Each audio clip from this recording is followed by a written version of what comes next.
I just took a ride in a silver machine, and suddenly all these bands came flooding back, bands that lit up the 70s, then vanished from the spotlight like they were never there. Everyone talks about Led Zeppelin, Pink Floyd, The Who, but what about the ones who didn't make it to every classic rock radio playlist? The ones who had the sound, the soul, the chaos, but never the fame. Some were too experimental, some were too ahead of their time, some just got buried under bad luck and lineup chaos. But they deserved better, way better. You ready to dust off some vinyl and rediscover the legends we left behind? Let's start with Captain Beyond, the cosmic supergroup that vanished. You ever hear a band and go, wait, how were they not huge?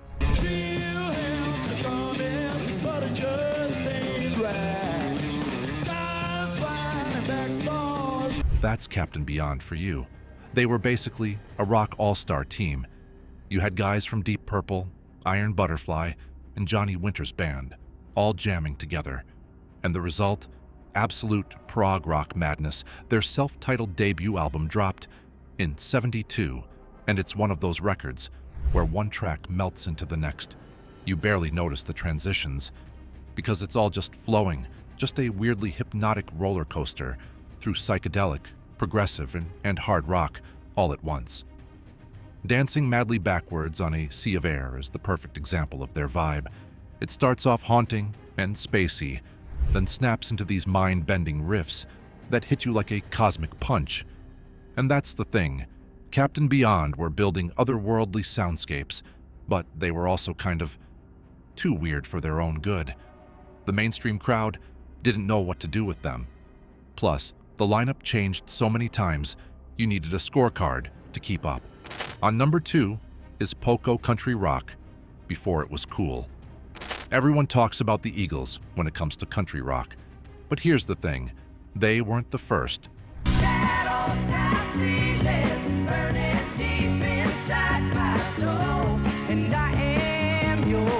Poco was already out there, blending twangy guitars with rich harmonies before it became a whole movement.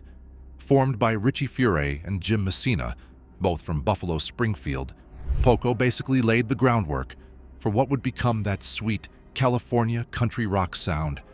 And their songs, full of heart. A good feeling to know sounds like a warm sunset on a porch swing, hopeful, a little nostalgic, and just really damn good. Their 1969 debut, Picking Up the Pieces, was already a masterclass in balancing emotional lyrics with technical finesse. These guys had harmonies that could rival Crosby, Stills, and Nash, and guitar work that could run circles around your average radio-friendly rock band, but somehow, they never reached those commercial heights. Maybe it was bad timing. Maybe it was just that the Eagles had a slicker image and better marketing. Whatever it was, Poco always seemed like the band everyone should have been obsessed with, but somehow missed. On number 3 is the hard rock giants who never got their due. UFO is one of those bands that, if you're into rock even a little, you've definitely heard, without realizing it.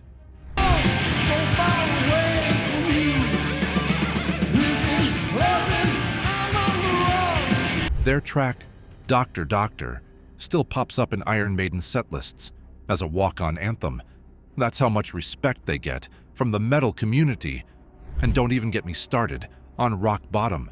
It's just pure, unfiltered power with a guitar solo from Michael Schenker that should be studied in schools. Schenker was unreal. His style was sharp, fast, and way ahead of the curve. Their 1979 live album, Strangers in the Night, is still talked about today, and it's considered one of the best live rock albums of all time.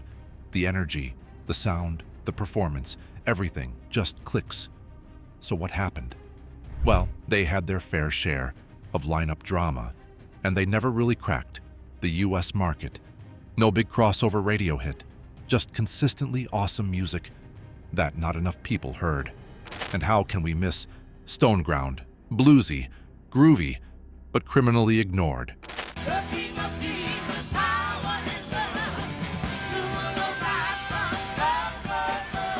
Stoneground was one of those Bay Area bands that had everything going for them.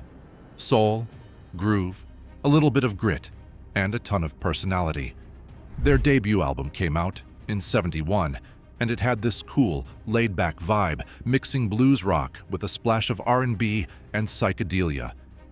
Rainy Day in June was one of those tracks that felt both intimate and anthemic, like something you'd stumble upon on a rainy afternoon, and then keep on repeat for weeks. And let's talk about their live shows. People who were there still talk about how electric they were on stage. The band had multiple vocalists, which gave them this full, almost gospel-like energy. Super rare for rock at the time. But they didn't fit into any easy label. They weren't pop, they weren't hard rock, and they weren't strictly blues. They were just stone ground, which made it tough for record labels to know what the hell to do with them. Next is the Pink Fairies. Anarchy and chaos defines them the best. The Pink Fairies were the wild kids of the early '70s London scene.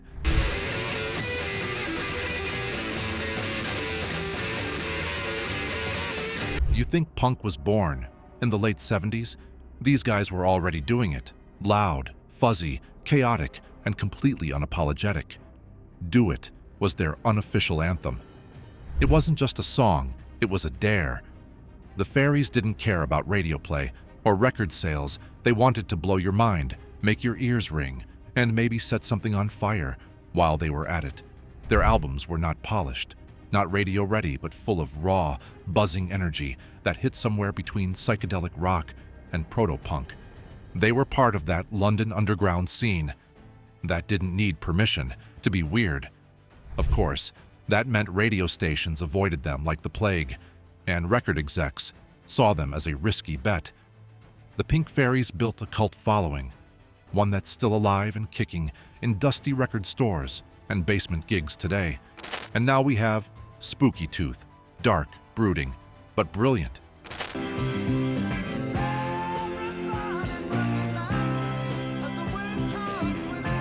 Spooky Tooth wasn't a band you just casually listened to. They were moody, brooding, a little intense. Their music sat at this weird intersection between blues rock, progressive rock, and something darker, like the sound of a storm rolling in. Their 1969 album, Spooky 2, was a whole vibe. You've got these gritty guitar riffs, crawling under vocals, that sound like they've lived through 100 lifetimes. Better by You, Better Than Me is probably their best-known track, especially after Judas Priest covered it. But Spooky Tooth's version? It's haunting, it creeps up on you, but they never really blew up commercially. Part of that's on them, to be honest.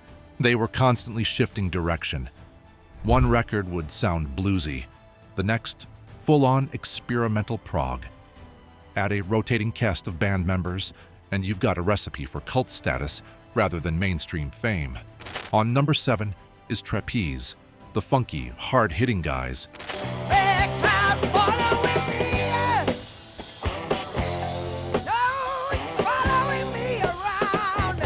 Trapeze had everything a killer rock band needed: soul, grit, insane musicianship, and still ended up slipping through the cracks. Before Glenn Hughes became the voice of rock and joined Deep Purple, he was fronting this underrated powerhouse. And let's be real, his voice in Trapeze? Wild. The guy could croon, wail, scream, and soothe, all in the same song. Their 1972 album, You Are the Music, where just the band is probably their best shot at immortality. Tracks like Coast to Coast still sound silky smooth today.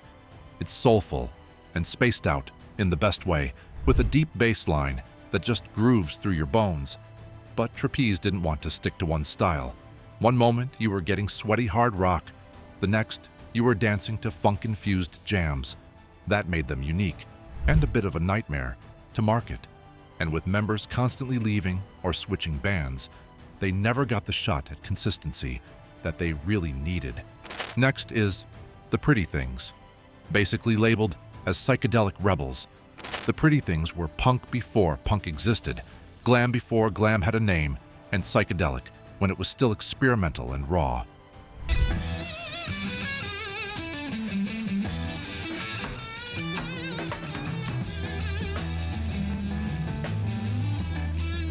They came up in the 1960s but really hit their weird, brilliant stride in the 70s. Their 1968 album SF Sorrow was a bold move, arguably the first real rock opera. And yes, that was before The Who's Tommy. The record tells a dark, trippy story and isn't afraid to get weird. Songs like Barren Saturday sound like they were written during an out-of-body experience.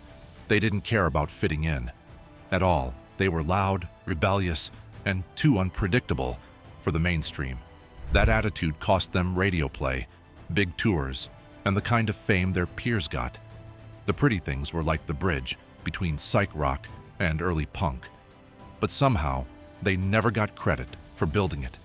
And we saved the best one for the last.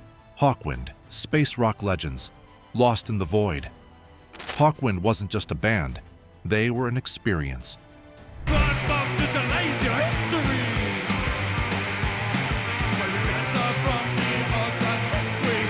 You didn't just listen to them, you time traveled. Their most famous track, Silver Machine, dropped in 1972 and gave them their one big brush with commercial success. But trust me, that's barely scratching the surface. This band had way more to offer. Albums like Warrior on the Edge of Time weren't just records. They were full-blown space missions. You put one on, and suddenly you're floating through some cosmic wormhole, surrounded by lasers and alien vibes. And yes, that Lemmy, before he went off to form Motorhead, played bass for Hawkwind during their wildest, trippiest years. Everything about Hawkwind was over the top, in the best way. Science fiction themes, hypnotic rhythms, flashing strobe lights at shows. It was like a Star Trek acid trip, with guitars. But their downfall? They were just too experimental for most people, too strange for radio, too unpredictable for charts. And so, they got sidelined. Which of these forgotten 70s bands do you think deserved a second shot at stardom? Did we miss your favorite hidden gem? Drop your thoughts in the comments. We're always down to talk about lost legends and deep cuts. And if you enjoyed this blast from the past, hit that like button and subscribe for more stories from the band's history almost forgotten.